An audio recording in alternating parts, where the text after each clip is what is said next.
আজকে আলু ফুলকপির রেসিপি সবাইকে তাক লাগিয়ে দেবে। চলে এসেছি বন্ধুরা আলু ফুলকপির একদম নতুন একটি রেসিপির ভিডিও শেয়ার করতে।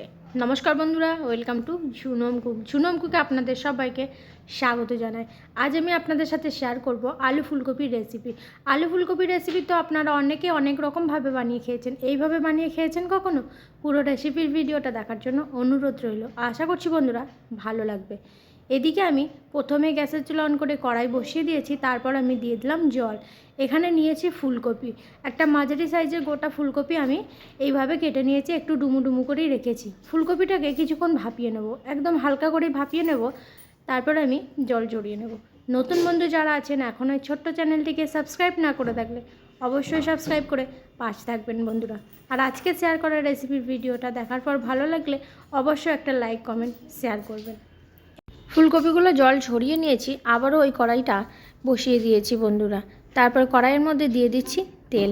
সর্ষে তেলে আজকে আমি রান্নাটা করব। আর এই আলু ফুলকপির রেসিপিটা কিন্তু একদম মাংসের স্বাদকেও হার মানাবে বন্ধুরা, তাই পুরো রেসিপির ভিডিওটা দেখুন, ভালো লাগবে। এই যে এবার কড়াইয়ের মধ্যে তেল দিয়ে এখানে আমি আলু নিয়েছি, আলুগুলো একটু ডুমু ডুমু করে কেটে নিয়েছিলাম, তারপর ধুয়ে জল ঝরিয়ে নিয়েছি। আলু এবার ভেজে নিতে হবে, সামান্য পরিমাণে হলুদের গুঁড়ো দিয়ে ভেজে নেব আলু লাল করে ভাজা হয়ে গেলে তুলে নেব।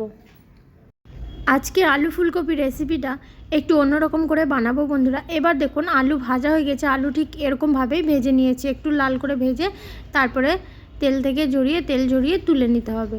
তারপর আলু তোলা হয়ে গেলে ওই তেলের মধ্যেই ফুলকপিগুলো ভেজে নেব। আলু একদম লাল করে ভেজে তুলে নিলাম।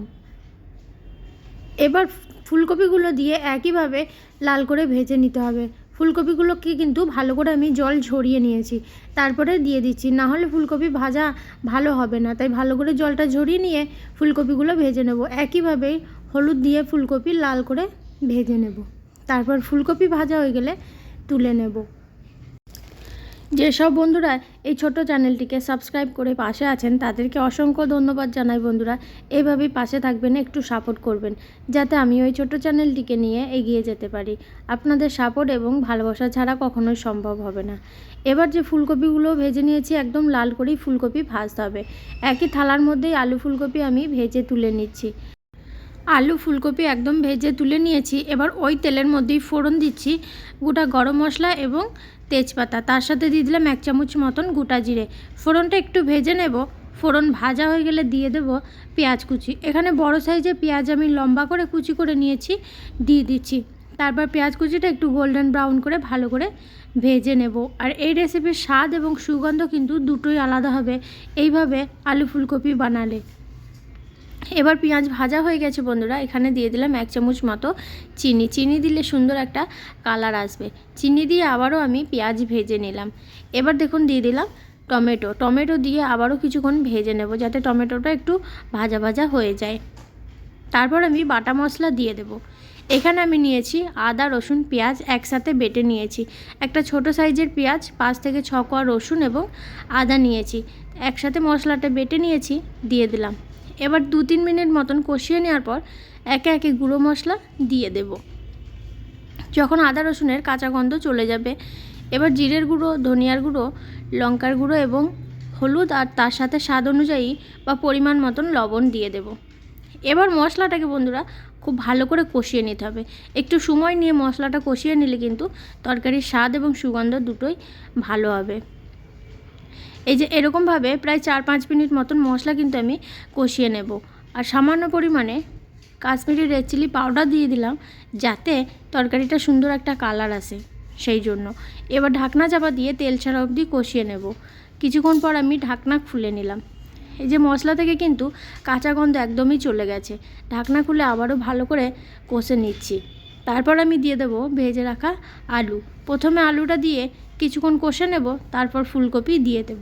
ফুলকপি যেহেতু তাড়াতাড়ি সিদ্ধ হয়ে যাবে, আগে আমি অল্প ভাপিয়ে নিয়েছিলাম, তারপর আবার ভেজে নিয়েছি। আর আলুটা সিদ্ধতে একটু টাইম লাগবে, তাই আলু দিয়ে একটু কষিয়ে নেওয়ার পর ফুলকপি দিয়ে দিলাম। এবার আলু ফুলকপি ভালো করে কষিয়ে নেব। আবারও 2-3 মিনিট মতন কষিয়ে নেওয়ার পর সিদ্ধ করে নেব। যেটুকু সিদ্ধ হতে বাকি আছে পরিমাণ মতন আমি জল দিয়ে দিলাম। আজকের আলু ফুলকপি কালিয়া রেসিপির ভিডিওটা কেমন লাগলো বন্ধুরা শেষ পর্যন্ত দেখার পর অবশ্যই একটা কমেন্ট করে জানাবেন। এবার তরকারিটা কিন্তু ফুটে উঠেছে, তাই আবারও ভালো করে মিশিয়ে নিয়ে আমি ঢাকনা চাপা দিয়ে সিদ্ধ করে নেব। আলু কিন্তু অনেকটাই সিদ্ধ হয়ে গেছে বন্ধুরা, খুব একটা বেশি টাইম লাগবে না। লো টু মিডিয়ামে গ্যাসের ফ্লেমটা রেখে ঢাকনা চাপা দিয়ে 5-6 মিনিট মতন সিদ্ধ করে নেব, তাহলে কিন্তু পুরোপুরিভাবে সিদ্ধ হয়ে যাবে। 5-6 মিনিট পর এই যে আমি ঢাকনা খুলে নিয়েছি। এর থেকে বেশি আর ঝোলের গ্রেভিটা আমি ফুটাবো না, তাহলে অনেকটা কিন্তু শুকনো হয়ে যাবে। এই অবস্থায় আমি দিয়ে দেবো 1 চামচ মতন ঘি। আজকে রান্নাতে কোনো রকম গরম মশলা ব্যবহার করব না। ঘি দিয়ে আবারও 2 মিনিট মতন ফুটিয়ে গ্যাসের ফ্লেম বন্ধ করে দেবো, তাহলে কিন্তু তৈরি হয়ে যাবে আলু ফুলকপির কালিয়া। ঘি দিয়ে ভালো করে মিশিয়ে নিয়েছি বন্ধুরা। এবার আমি গ্যাসের ফ্লেমটা বন্ধ করে দেবো। অবশ্যই রেসিপিটা একদিন বাড়িতে বানিয়ে খেয়ে দেখবেন, আশা করছি আপনাদের ভালো লাগবে। তাই আজকের মতন এখানেই শেষ করছি বন্ধুরা। দেখা হবে পরবর্তী আবার কোনো রেসিপির ভিডিওতে। ততক্ষণ সবাই সুস্থ থাকুন, ভালো থাকুন। শেষ পর্যন্ত দেখার জন্য ধন্যবাদ।